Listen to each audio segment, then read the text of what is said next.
The Influenza Pandemic of 1918.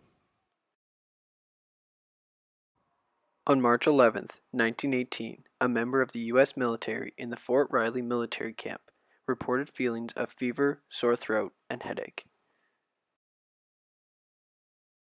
Within a day, over 100 soldiers had succumbed to the illness. However, the sickness was overlooked, and shortly after, the troops were sent to Europe to fight in World War I.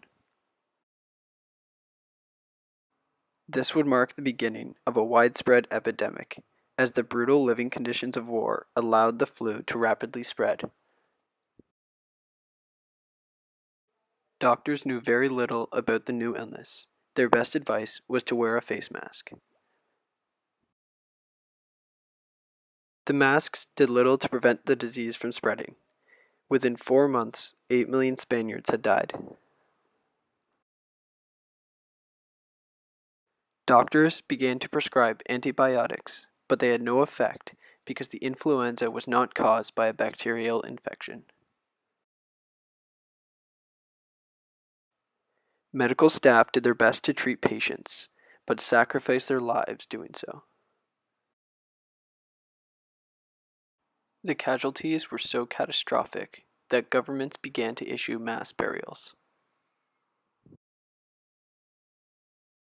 Face masks were now considered mandatory in all major cities. In the fall of 1918, the flu began to spread across North America. The influenza had become a pandemic. The disease caused the average lifespan of a U.S. citizen to drop 10 years. October was the deadliest month, with over 200,000 casualties.